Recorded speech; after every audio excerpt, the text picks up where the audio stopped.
Ok.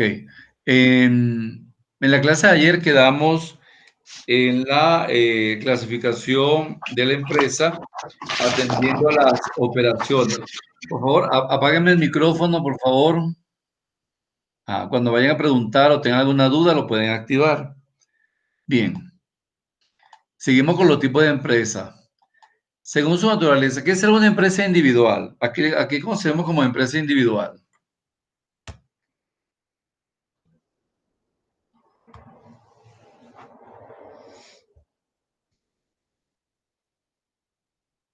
Entonces, ¿qué es ser una empresa individual?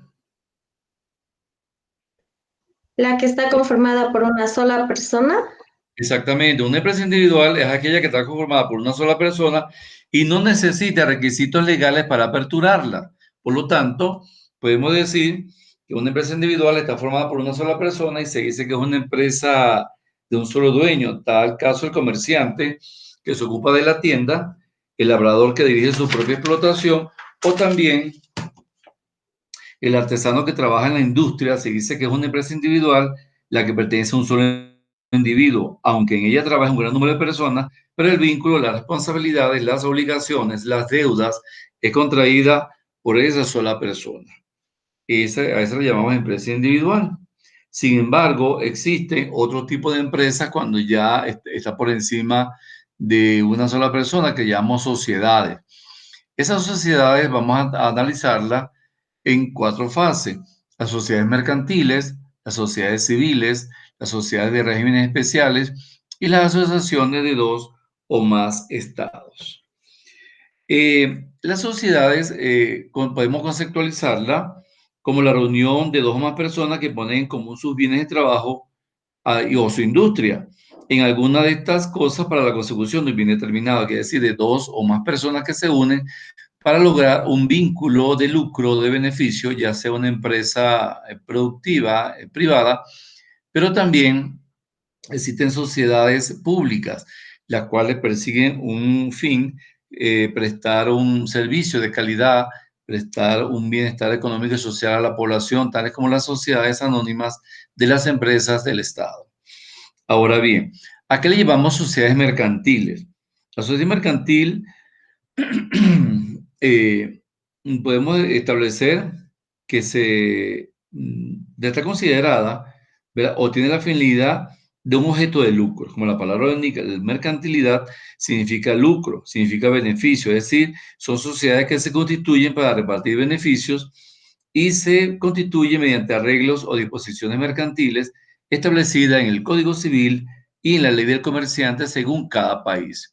Por lo tanto, las sociedades mercantiles están regidas por el Código Civil y por el Código de Comercio de cada uno de los países que también constituyen este tipo de sociedad. Ahora, el prototipo de estas sociedades en nuestro tiempo, en el siglo XXI, lo constituyen las empresas organizadas en forma de sociedades mercantiles, por ser uno de los sujetos más importantes de la contabilidad. Quiere decir que la contabilidad es el elemento más importante de las sociedades mercantiles, no así las empresas individuales. Las empresas individuales no tienen un nivel contable aceptable, solamente ellos reciben ingresos y hacen gastos. Por lo tanto, sus cuentas en las empresas individuales no son de gran envergadura o de gran importancia.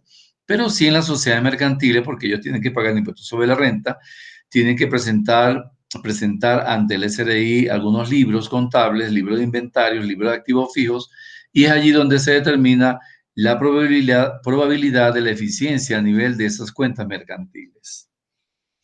¿Alguna pregunta con respecto a las sociedades mercantiles? ¿Dudas? No, economista. Ok. El otro caso son las sociedades civiles. Estas sociedades pueden obtener beneficios, pero su fin esencial no es el lucro. ¿Okay? Su fin esencial no es el lucro, sino servir al prójimo. Para su constitución se siguen normas de legislación civil y no las legislaciones mercantiles. Entre estas sociedades civiles podemos conseguir las de carácter cultural, una iglesia, carácter recreativo, de beneficencia, Las ONG también son sociedades civiles, un grupo del gremio de educadores, el gremio de médicos, el gremio de abogados, el gremio de ingenieros, son sociedades civiles que se unen para generar un beneficio común a la colectividad y por lo tanto no persiguen eh, beneficios, pero sí deben presentar libros contables acerca de las donaciones o la recepción de fondos que a bien puedan tener algunos donadores. Esas son las sociedades civiles. En los videos que les monté están algunas explicaciones mucho más expansivas sobre las sociedades mercantiles y las sociedades civiles. El tercer grupo de sociedades son las de regímenes especiales. En estas se incluyen todas aquellas sociedades que por circunstancia se rigen por legislaciones especiales o particulares. Tal es el caso de que son exclusivas del gobierno. Son las que conocemos como las cooperativas, todas las empresas públicas de bienes y de servicios y los monopolios. Son sociedades de regímenes especiales las que pagan, las que son contribuyentes del impuesto a la renta. Sin embargo, ellas puede ser que no lo cancelen, pero sí son receptoras del pago de impuestos sobre la renta. Y finalmente, las asociaciones de dos o más estados, este tipo de asociaciones no es más que una figura societaria de aparición reciente y se da cuando existen dos o más estados soberanos, pueden ser provincias o pueden ser países, que ambos constituyen una sociedad, que esa sociedad va a beneficiar tanto a la población de uno como a la población del otro. Por lo general, estos estados soberanos ponen en común su riqueza, su capital, su voluntad y esfuerzo en procura de un fin determinado. Y por lo tanto, ellos van a establecer cuáles van a ser los beneficios para uno y otro país. Por ejemplo, en el caso de Paraguay, Argentina y Uruguay, entre esos tres países confluyen las cataratas del Iguazú. Las cataratas del Iguazú generan gran potencial hidroeléctrico y ese potencial hidroeléctrico beneficia a los habitantes de esos tres países. Esos son asociaciones de dos o más estados. También ocurre entre la provincia del Carchi y la provincia de Imbabura, una empresa limpiadora de granos que favorece a los agricultores fronterizos de la provincia del Carchi y la provincia de Imbabura. Entonces son dos sociedades que de una u otra forma benefician ellos a nivel de beneficios económicos, pero también benefician a la población que se sirve de ellos. ¿Alguna duda, alguna inquietud con los tipos de sociedades? No sé si me podría hablar sobre las sociedades de régimen especial. Porque las sociedades de régimen especiales principalmente son las cooperativas. Las cooperativas pueden diferenciarse en sociedades que no pagan impuestos. No, ellos no pagan impuestos, tales como la cooperativa de producción, la cooperativa de crédito, la cooperativa de vivienda, la cooperativa de agricultores. Ellas solamente presentan la imposición de los impuestos que ellos cobran a los clientes, sin embargo, ellas no pagan impuestos. Son exentas del pago de impuestos a la renta. También el caso de las empresas públicas y los monopolios. Ahora, los monopolios siempre y cuando sean monopolios del Estado, monopolios sociales. Ahora, si son monopolios privados, ellas sí pagan impuestos. ¿Alguna duda, alguna pregunta? Gracias. También están excluidas de las sociedades de régimen especiales aquellas empresas de servicios privadas que prestan ayuda a los discapacitados o que procura o que generan beneficios a las comunidades donde ellas están insertas. Por ejemplo, una empresa que mejore la viabilidad, mejore la educación de los trabajadores y de sus hijos o que mejore las calles donde ella está inserta, también se consideran sociedades de regímenes especiales. ¿Alguna duda para continuar? Todo está claro con los mismos. Ok, gracias. Ok. Ahora bien, existen tipos de empresas teniendo en cuenta la propiedad del capital. Ellas se dividen en empresas públicas, empresas privadas y empresas mixtas. Conocemos como las empresas públicas aquellas que pertenecen al Estado o a las corporaciones y que el capital es expresado o es aportado en 100% por el Estado. En nuestro caso pueden ser empresas nacionales, municipales, regionales, provinciales, cantonales. Esas son las empresas que obedecen directamente a la prestación de servicios en forma no gratuita, pero sí con muy pocos, con muy bajo precio en sus tarifas. Todas las empresas públicas, tales como EMAPA, Movidelnor, empresas de hidroeléctricas, empresas de electrificación, empresas de servicios eh, públicos principalmente, alcantarillado, limpieza de calles, entre otras. Las empresas privadas, como la palabra lo indica, son empresas, digamos, cuando el capital aportado es 100% de particulares, sin la participación del Estado en ninguno de los aspectos. Ahora bien, no se debe confundir el carácter público de una empresa con las actividades de carácter público. Por ejemplo, los bancos en todos los países hay bancos públicos, hay bancos privados, pero también hay bancos mixtos. Ahora bien, con respecto a las empresas públicas, podemos también establecer que se justifica la creación y participación del Estado, ya que la actividad privada no alcanza a cubrir los costos de estas empresas públicas. Y es un riesgo, sería un riesgo para la empresa privada prestar la seguridad y la defensa de la nación o prestar servicios de electrificación, de agua potable o de mantenimiento del alcantarillado, puesto que son servicios muy costosos para la empresa privada. Y más bien se deja a la empresa pública a que recurra a estos beneficios, a estos servicios, perdón.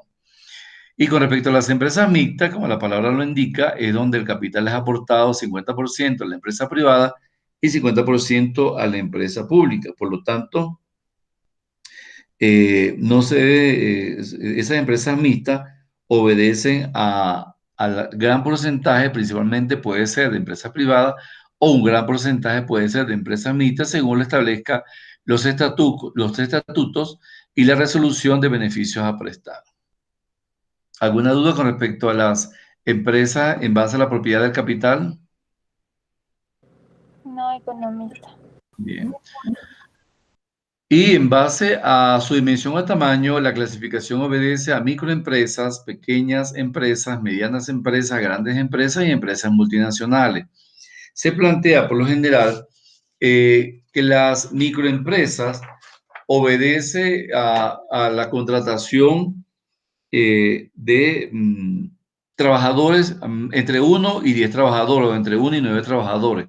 Obedece a la microempresa. Ahora, las unidades de imposición tributaria va a depender de cada uno de los países.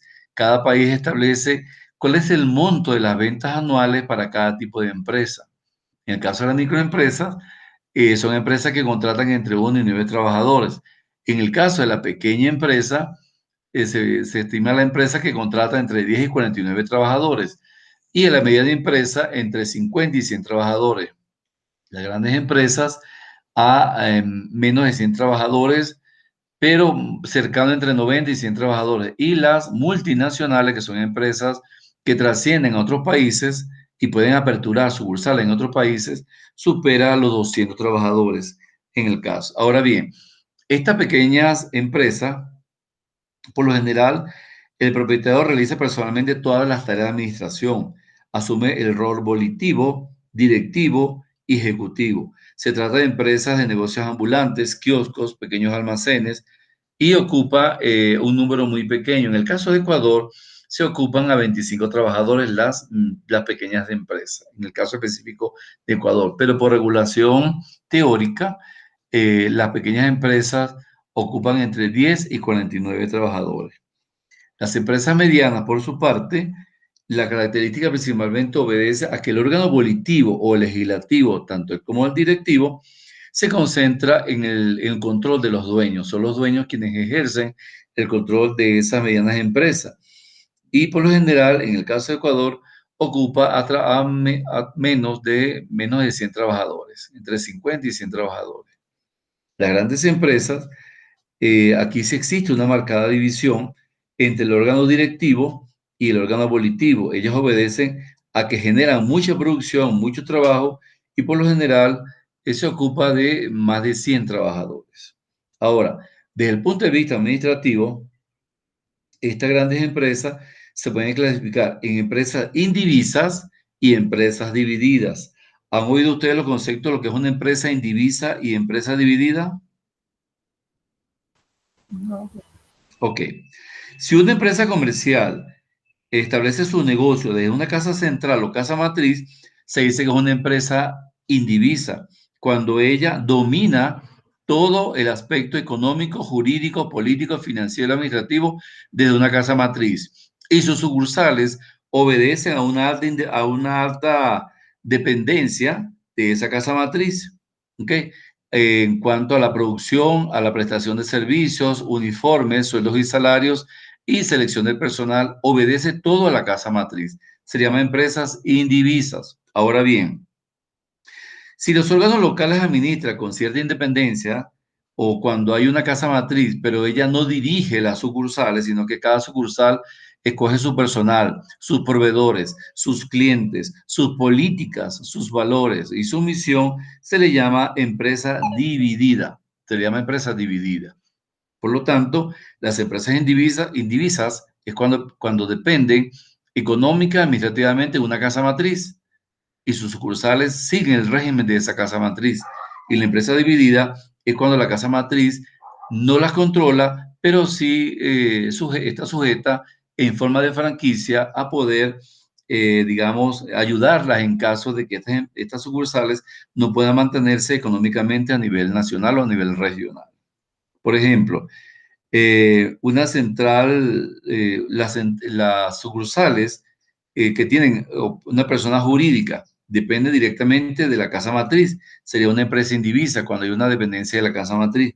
Ahora, existen matrices, filiales, empresas tenedoras de bienes y servicios y subsidiarias que no dependen jurídicamente de la casa matriz y por lo tanto su independencia es administrativa. A ellas se le llama empresas divididas. Y tal es el caso de las empresas multinacionales que, aun cuando tienen recursos cuantiosos, desarrollan sus actividades en diferentes países. Y en cada país lleva el nombre del país unido, pero no depende directamente. Por ejemplo, Motor Phillips de Ecuador es diferente a Motor Phillips de Colombia. El General Motor de Perú es diferente, su operación es diferente a General Motor de Brasil. Sin embargo, tiene una casa matriz que es en Estados Unidos, pero cada uno de los países tiene su propio régimen de selección de personal, de proveedores, de clientes y distribución cuantitativa en términos contables. A eso se le llama empresa dividida. A diferencia de Telemecanique, Telemecanique es una operadora francesa que está en París, produce productos electrónicos para la computación y todas sus filiales a nivel mundial tienen la misma secuencia administrativa, económica, política y financiera de la casa matriz en Francia. O sea, todo el personal que es enviado a las sucursales es seleccionado en Francia. Todos los recursos de los cuales disponen las casas matrices, perdón, es seleccionado en Francia. Eso se le llama empresa indivisa. ¿Alguna duda con respecto a la empresa dividida y a las empresas indivisas?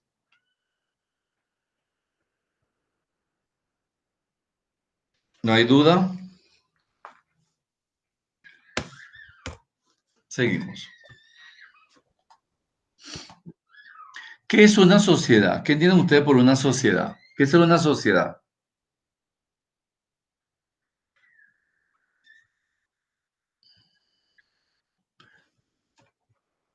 Y me fueron. Puede ser cuando varias personas se unen para conformar una empresa, poniendo capital y asimismo obteniendo ganancias. Exactamente. Una sociedad surge, ¿verdad? Surge del hecho de que varias personas se unen para formar una empresa. Perdón, ¿están viendo la pantalla? ¿Sí la ven? Sí, economista. Ok. Surge cuando varias personas se unen para formar una sociedad o una empresa con un fin de lucro, un fin de beneficio. Tal es el caso de diferentes sociedades, ya sean mercantiles o civiles. Tenemos el caso de la sociedad simple. Una sociedad simple, por lo general, no ejerce ninguna actividad comercial definida. Hoy pueden vender salchipapa, mañana pueden vender tubérculos, pasado mañana pueden vender aliños, pueden vender fruta. O sea, su actividad económica no está bien definida. Por lo tanto, esa sociedad simple será considerada simple porque no reviste caracteres reglamentadas ni por el Código Mercantil, ni por el Código Civil, ni por ninguna de las leyes especiales. Por lo tanto, no tiene un objeto definido de actividad comercial.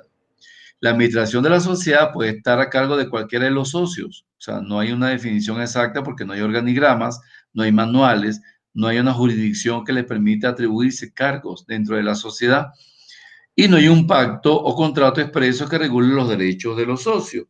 Entre algunas de las características que tiene esta sociedad, podemos decir que no tiene un ejercicio como actividad comercial. Además de ello, no reviste una gran importancia porque no va a generar beneficios a la colectividad, sino más bien a través de la satisfacción de los bienes y los servicios. El otro tipo de sociedad es la sociedad colectiva. ¿Y qué es una sociedad colectiva? Es aquella que está formada por dos o más personas, o sea, mínimo debe tener dos personas, pero sí está establecida bajo una firma social. Por lo tanto, este tipo de sociedad tiene responsabilidad ilimitada, responsabilidad solidaria y responsabilidad subsidiaria. Vamos a analizar cuáles son los tres tipos de responsabilidad. La sociedad colectiva tiene una responsabilidad ilimitada cuando los socios responden frente a los acreedores por las deudas de la sociedad, no solo con los aportados como capital, sino también con sus bienes particulares. Por lo tanto, se dice que es una responsabilidad limitada cuando los socios, en caso de deuda, pagan con el capital que tiene la empresa, con las maquinarias, los equipos, y también pueden pagar esa deuda con sus propiedades, con sus terrenos, con sus casas, con sus vehículos. A eso se le llama responsabilidad ilimitada, de tal forma que esta sociedad que ha perdido todo su capital tiene obligaciones que cancelar, por lo tanto los socios están en obligación de cancelar y están obligados a responder hasta con sus propios bienes. Tal es el caso de la responsabilidad con bienes empresariales y bienes personales. Y llamamos responsabilidad solidaria, ¿verdad? Cuando uno de los socios responde con todos sus bienes por sí y por los demás socios. Por eso se llama solidaria, porque también va a ayudar a los demás socios. También responde por las deudas de la sociedad. En el caso de consorcios, no solamente con el capital aportado, sino con todas las propiedades que entre todos tienen mancomunadamente, ya sean personales o empresariales. De tal modo que si no hay suficiente dinero para pagar la deuda, hay un reclamo por parte de los bienes particulares. Y en el tercer caso, de la responsabilidad subsidiaria, ello obedece a cuando los acreedores de la sociedad primero deben reclamar jurídicamente a la empresa. Y si los bienes de esta no son suficientes para el pago de la deuda, entonces los acreedores deben reclamar por los bienes de los socios. Por lo tanto, tampoco hay suficiente dinero para pagar la deuda y el reclamo obedece a una instancia judicial, a una instancia penal y a una instancia administrativa. Entonces, la sociedad colectiva es mucho más delicada de conformar, puesto que los socios automáticamente, en caso de deuda, perderían la propiedad de empresa como un todo, pero también la propiedad de sus bienes particulares. ¿Alguna duda hasta el momento? Yo tengo una pregunta. En Sí, la pregunta. responsabilidad ilimitada que usted nos dice, Ya eh, va que, ya va, que no le oigo bien. Ajá, repítame. en la responsabilidad ilimitada, nos dice, Ajá. pagan la deuda con todos los bienes de la empresa y de los propietarios. Sí, correcto. Si es que la deuda es del presidente o de cualquiera de los socios, ¿tienen todos que pagar o cómo es? Sí, sí, tienen todos que pagar porque como la palabra lo indica, es una sociedad colectiva donde todos tienen derechos, pero también tienen deberes. Y dentro de esos deberes está la obligación de entre todos como sociedad cancelar la deuda de todos como empresa. Ya, gracias. A su orden. ¿Alguien más? ¿Alguna otra duda? ¿Una pregunta? Marcelo, que no le he oído. Jaber, que tampoco le he oído. No, Solamente oigo todo voz. está entendido. Ok, bien. Otro tipo de sociedades es la sociedad en comandita simple. Es una sociedad en comandita simple. Este tipo de sociedad obedece a la unión de dos o más personas asociadas bajo una razón social. Los socios colectivos asumen la responsabilidad limitada en cuanto a deudas sociales y los socios comanditarios la responsabilidad limitada como, como aporte económico. ¿Qué quiere decir esto? Que los socios colectivos, su responsabilidad es netamente a través de las deudas. Los socios colectivos, ellos asumen todas las deudas, pero los socios comanditarios son los que tienen mayor capital y ellos asumen la responsabilidad tanto de la deuda como del aporte económico o accionario que aperturaron a la empresa. Es decir, los socios comanditarios tienen más responsabilidad ante la sociedad que los socios colectivos. Por ejemplo, en una empresa, en un ingenio azucarero, los socios comanditarios serían los dueños del central azucarero y los socios colectivos serían todos los trabajadores que con sus prestaciones pueden adquirir acciones y pueden comprar esas acciones como parte de la responsabilidad limitada en cuanto a deudas sociales o deudas colectivas. Pero la mayor responsabilidad la tienen los socios comanditarios porque ellos aportan entre un 60 y un 70% del capital social. A diferencia de los socios colectivos, como le indica la palabra, un grupo de trabajadores, ellos comprarían un 30% de la deuda, perdón, del capital accionario de esa empresa. Y las cuotas de participación de los socios no pueden ser representadas por acciones, son representadas por obligaciones, es decir, digamos, por bonos, pueden ser por bonos o también a través del pago de sus prestaciones sociales como aporte a esa gran familia, a esa gran empresa. La sociedad en comandita simple se disolverá por pérdida o por reducción del capital hasta la tercera parte o menos de la tercera parte. Quiere decir que cuando la empresa entra a deuda y esa deuda supera la tercera parte del capital, automáticamente la sociedad comandita simple se disuelve. Automáticamente entra en forma de disolución. ¿Alguna duda, alguna pregunta? No economista. Ok. Finalmente tenemos la sociedad anónima. La palabra lo indica. Fíjense el caso. Aquí vemos que existen 4 accionistas. El accionista A compra 30 acciones, aporta, perdón, 30 acciones. El accionista B 40 acciones, el C 20 acciones y el D 10 acciones. Automáticamente observamos que el accionista A tiene más, el accionista B tiene más acciones que todos. Ahora, si ellos se unen como sociedad anónima, forman un capital inicial de 600.000 euros, ¿verdad? Y compra acciones valoradas, compran 100 acciones por 6.000 euros. Por lo tanto, se constituye una sociedad por acciones. Ahora, esta sociedad por acciones, cada uno de ellos forma el consejo de administración. El accionista A tendrá 3 votos porque tiene 30 acciones. El accionista B, 4 votos porque tiene 40 acciones. El accionista C, 2 votos con 20 acciones. Y el accionista D, 1 voto porque tiene 10 acciones. Quiere decir que cada uno de ellos, dentro del Consejo de Administración, tendrá tanto poder según las acciones adquiridas. Y es quien en realidad va a manejar la empresa como el director de la empresa. Ahora, esta sociedad por acciones generalmente va a generar beneficios ante la consolidación de su estructura. Y esos beneficios van a repartirse en forma de dividendos de acuerdo al capital accionario de cada uno de los socios. Por lo tanto, el accionista B obtendrá más dividendos que el accionista D. ¿Por qué? Porque la aportación de acciones del accionista B es mucho mayor que el accionista D. A eso le llamamos una sociedad anónima. Entonces, la sociedad anónima, en primera instancia, tiene una personalidad jurídica.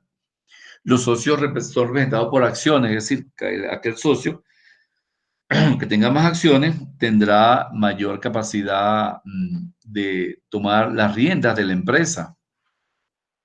Pueden recurrir a la suscripción pública para formar capital social, quiere decir que ellos pueden vender acciones a través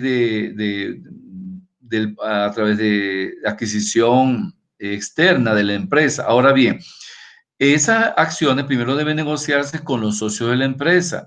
Si los socios de la empresa no tienen capacidad adquisitiva de comprar acciones, ellos pueden ofertar acciones a nivel del ámbito público. Por lo tanto, esas acciones se negociarían en el mercado secundario, puesto que el mercado primario para ellos son los accionistas que conforman a esa empresa. Se constituyen por escritura pública ante un notariado, que es quien va a conformar los estatutos, reglamentos de la empresa y el capital accionario y el capital social. La personalidad jurídica es otorgada por el Poder Ejecutivo. Mínimo deben tener 5 socios. Toda sociedad anónima debe formarse por 5 socios. Entonces, esa es lo que llamamos sociedad anónima. Y esta sociedad anónima necesita automáticamente ser autorizada por el Estado para operar. Si el Estado no la autoriza para operar, ella no puede aperturar su capital. ¿Por qué se le llama anónima? Porque ellas pueden vender acciones al público en forma general y son acciones nominales, solamente con nombre y apellido de la persona. ¿Alguna duda, alguna inquietud?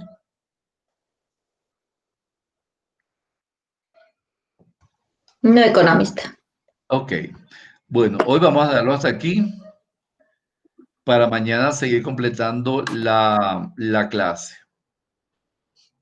Entonces, ya pueden ingresar a la plataforma, pueden seguir con las actividades y nos vemos entonces mañana. Hoy no quiero atiborrarlos de clase, puesto que tengo la otra clase y no he terminado con ellos, puesto que me incluyeron actividades de nivelación con semipresencial sin haber terminado ellos todavía semipresencial. ¿No hay duda con la clase de hoy con algunos tipos de sociedades? No, hasta Ok, entonces los invito a que tengan la plataforma, vean los videos, cualquier duda, mañana la aclaramos y mañana terminamos con los tipos de sociedades y con las asignaciones. ¿Oyeron? Correcto, economista. Ok, entonces hasta mañana, feliz tarde y dedíquense a hacer las actividades, ya sea de esta asignatura y de las otras asignaturas. muchas gracias. Hasta mañana, gracias. Mañana, a su orden. Hasta luego. Hasta luego.